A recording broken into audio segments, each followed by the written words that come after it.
Hey, what is up guys? Welcome back to the channel and welcome to my first video of 2023. So in today's video I'm going to do something a little bit more laid back, a little bit more relaxed and a bit more funny than the kind of serious builds. Now if you remember, when update 1.27 dropped, I kind of covered the engine swaps and I showed some footage of the Abarth 595 with the Honda Civic engine swap kind of rolling about and just doing absolute ridiculous things. So I thought, do you know what, I'm going to go back to that car, build it to make it the most stupid thing possible, and well, I think I've achieved this and broke GT7. So I'm going to give you the build first. I think this is one of the more common engine swaps. I seem to get an absolute ton of these, just like the Silvia Aero engine, I believe, or one of the engines that goes in the Silvia. Yeah, absolutely a ton of these. So as you can see, it's the Abarth 595, not the Fiat 500 or whatever. It's the K20 C1 Civic engine from 2020. It's the racing soft tyres you want to use for this. I will also be showing you basically this car on dirt as well, but I'm going to show you the basic setup that have as standard. Anything else applies apart from the dirt tires if you want to take it on dirt. So we've got the fully customizable suspension, and then body height is 75 and 180. It'll give it a really stupid look. You'll notice that the rear is really high up. Anti-roll bar is 4 for both. Damping ratio compression is 20 at the front and 40 at the rear. Expansion is going to be 30 at the front, 50 at the rear. Natural frequency is 120 at the front and 3.25 at the rear. Negative camera angle, that's pretty straightforward. It's 3 for both. I believe that's standard anyway on this car. Sorry about that. Toe angle is going to be 0 at the front and 0.30 inwards at the rear. Again, I believe that is standard. Now, I'm not going to change the diff on this one. I've just left it at normal. It does what I want it to do from, with a normal diff on it. Fully customizable racing transmission. Now, I'm going to set it to 530. This is to actually kind of stop it being so ridiculous. If you put it too short, you won't be going anywhere. So put it all the way up if you really want to. 530 is a bit of a sweet spot because it gives really long gears and you kind of need them with this build. Now, ballast. Don't worry about this one. It's not doing anything bad for the car, but I'm going to add about 80 ballast and put it all the way at the rear, so fully to the right hand side at 50. No power restriction. I've got the fully customizable ECU on this car, and then the downforce you want to set to the max. This is just kind of how I got it to work. It kind of does help a little bit in the corners, which you'll kind of see why.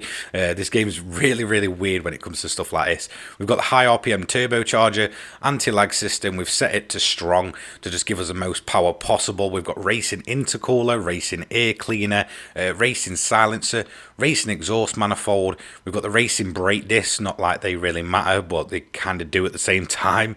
Racing brake pads, and then if we just go up here, we've got the racing clutch and flywheel. Now you'll notice in terms of sort of permanent upgrades, we've got everything we can. So we've got bore up, stroke up, engine balance tuning, polished ports, racing crankshaft, and then we also have every single bit of weight reduction and increased body rigidity. Feel free to pause at any moment, just copy it over, and you should be able to basically just do what I'm about to do. So let's show you what happens. So if you go into custom races and set the AI exactly the same as you, they will end up as with your same build, and it's absolutely hilarious. As you can see, I've got a bunch of one-mate races going, and the AI just absolutely breaks. The car's completely glitched and bugged anyway, so to then see them really struggling and sort of going everywhere, it was an absolute hoo. As you can see, I did my first race at Northern Isle Speedway, and one thing I did notice with this is that the AI actually cannot roll over, unlike you. So usually if you're ended up rolling over and such, it'll just reset you, but the AI can't actually roll over. They just kind of go on the side and then sort of fall back down onto all wheels. As you can see, the AI just not having a good time here with this car. Yeah, neither was I, to be honest. It was absolutely crazy.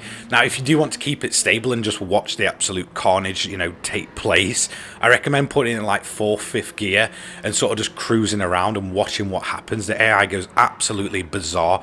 I've done a few races here, and because of where the pit actually is, when they kind of mess up, quite often they'll end up in the pits. So then you'll see them accidentally pit in, get to the pit box with all the team and stuff coming out ready with the tires and such, and then they'll just drive straight off because obviously they didn't mean to pit. It's just absolutely hilarious watching what the AI does when they're running this build. As you can see, as soon as they put the throttle down, it starts wheeling, and then as soon as they try and let off a bit and go again, it'll just do the exact same. It can't even get around corners. As you can see, that's the AI getting stuck on this side and then slowly coming back around, and then they have to get it going again on the off camber. And as you can see, my car in the background went on its roof and just respawned. As you can see, it's just absolutely bizarre. It's really kind of strange to just what it does to the game in general. I feel like it's essentially taking what was originally kind of funny and good physics within the game and just completely turning them on their head, like really just showing you how messed up you can turn GT7 with the right things. Now, sadly for me, I just want this to be unlocked to everybody. This is why, you know, PD needs to give everybody the option to purchase engine swaps to be able to do things like this. Now, there is another build, and I did it previously, so I will link that one, using the Suzuki Cappuccino. That does not require an engine swap. However, the AI won't sort of do what they're doing here. As you can see, this literally bugs out the whole AI. They just cannot handle it. I don't think anyone could realistically handle this car. As you can see, that was a huge accident I had. So then I had the thought of putting them on dirt tires, and it was the same results. It was so strange and so weird just watching these cars sort of just run everywhere. Now, even at the start and kind of around the track at Barcelona Rallycross track where we are now, it's quite open and you can quite easily wander off. Now, obviously, because the AI can't really drive properly, they're going to get stuck on the wall and end up kind of cramming themselves the wrong way on the track. So I believe like some of the AI, as you can see here, are respawning and then just going straight on into the wall, and they can't really go anywhere. They'll try and reverse it and then go again and just wheelie and get stuck. Like, it was just absolutely bizarre. As you can see, we've got one of the AIs managing to get themselves free, but for how long? Well, let's have a look. As you can see, not really getting too far before spinning out again and then just kind of trying to take the corners, and yeah, ended up spinning it around. It was just so funny watching the AI just bounce around everywhere, pulling wheelies, doing donuts, and then just getting themselves stuck and just being not clever enough to get themselves going again. Yeah, I was absolutely creasing myself up watching this. Yeah, it's just totally bizarre.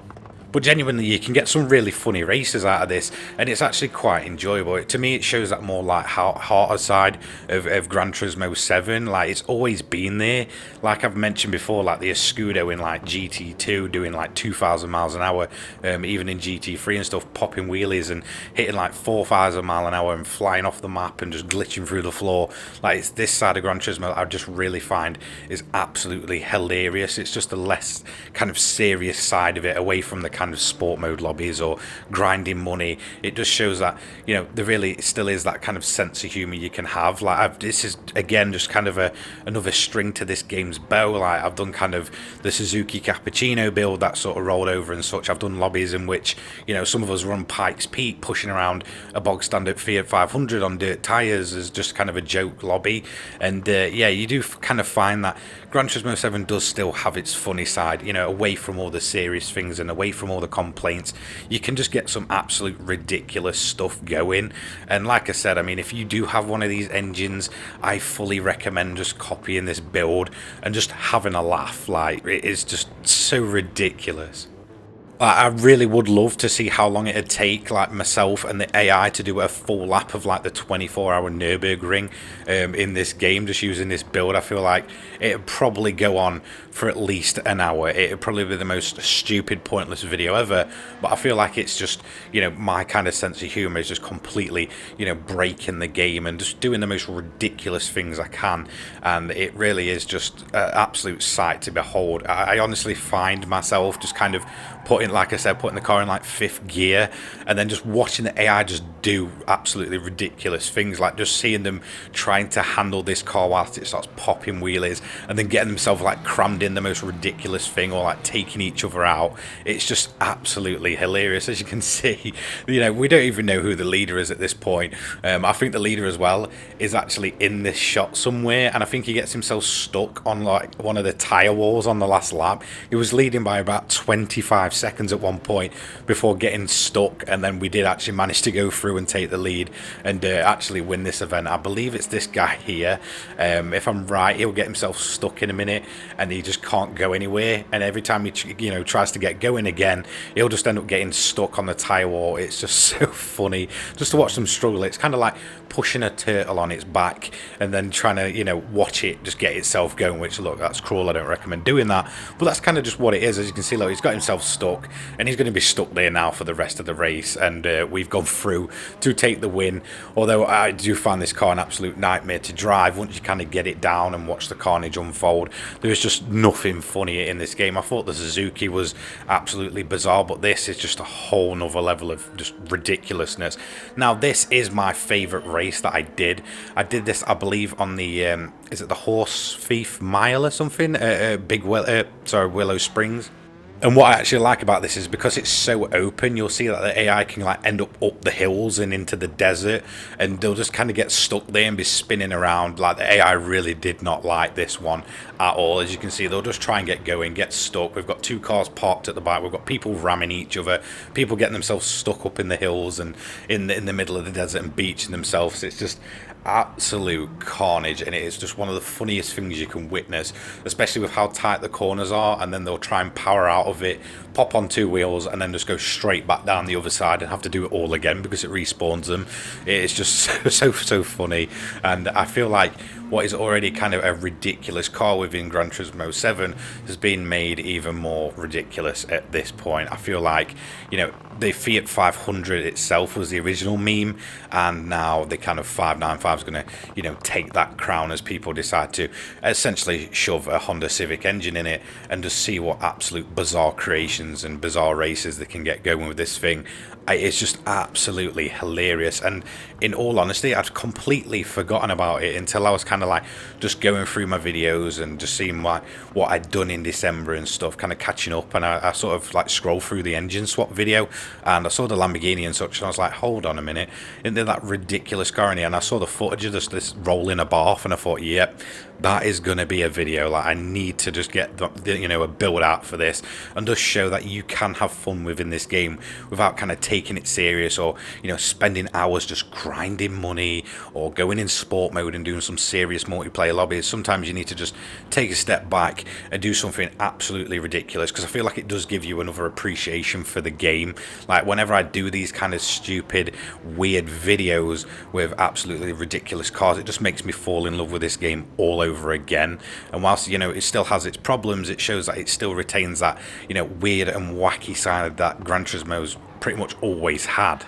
And I think the thing that makes me, you know, laugh at it even more is this game's always prided itself on the kind of the real driving simulation, when in reality it's always suffered from, you know, unintentional stupidity. Whether it's, like I said, doing the Suzuki Escudo Pikes Peak to 4,000 miles an hour and wheeling it constantly, or, you know, the likes of this. Like, it's so unintentional that I find it hilarious that, you know, that tagline stands with Gran Turismo still, when we're able to do stuff like this, you know, since really GT1. So in all honesty, if you want me to go around breaking more cars, I think I've also got one for a Lancia Stratos, which is just absolutely stupid as well, you know, as well as a Toyota Supra and, you know, things like that. I've also kind of got the engine swap Jeep. I think that's got the Hellcat engine in it. Again, that was another one from the last update where the engine swap came in. Again, I think that's quite a common engine swap, and a few people will have that, so it might be worth doing that, and just kind of making a ridiculous race for myself and the AI with the kind of Hellcat engine swap Jeep, because I feel like that'd be just something ridiculous to see how they cope with that. I feel like once you kind of change away from the more normal things in this game, the AI just does not know what to do. They can't handle the car, they can't, you know, drive seriously, and it just completely bugs them out and glitches them out and produces some absolutely hilarious results. So let me know what you want me to do next in terms of these weird and stupid builds, because I really do enjoy them, and like I said, it gives me a whole different appreciation for this game. Or if you've even got your own, you know, recommend them. I'll go and build them. Obviously, you know, the best way to do it is either leave a comment with a full build and exactly what you do, or if you want me to maybe break a certain car, let me know which car you'd like to see me break. Some are just almost impossible to get to do silly things like this. I find the more kind of older, ridiculous cars are easier to do, or kind of the lighter cars that can just be rolled over and stuff like that. So yeah, just let me know what you want me to do next in terms of absolutely just strange builds, because I feel like they're absolutely, ridiculous and hilarious. So, eventually, although you've probably been watching all the Carnage in the background, we did manage to get the win, as you can see, only just though. So that's going to be the whole race footage I've got. I can do more videos with this car, just let me know. So yeah, thank you so much for watching. This was my first video of 2023, and I just wanted to do something a bit more laid back and a bit more bizarre. I've kind of had the idea, like I said, since I was just watching back at that engine swap video and thinking, you know what, it's got to be done at this point, especially since the cappuccino one had got so much love, and people are absolutely howling at that ridiculous video, that I wanted to just, like I said, do another one. So let me know if you've got any suggestions, any more ridiculous cars you want me to break, and I will go ahead and try my best to do them. So thank you so much. Let's hope this is another good year in terms of GT7. Hopefully we get even better updates and better content, and the game really gets itself on track this year after a bit of a shaky 2022. Obviously yesterday I did do my kind of conclusion video and my overall opinion. So yeah, let's get the year started, and don't forget to tune in for many more videos from all your favorite racing games, including Gran Turismo 7. I'll be covering Forza when that comes out, maybe a bit more Need for Speed and such. So yeah, thank you so much. I'll see you all in the next one. Take care, guys. Peace.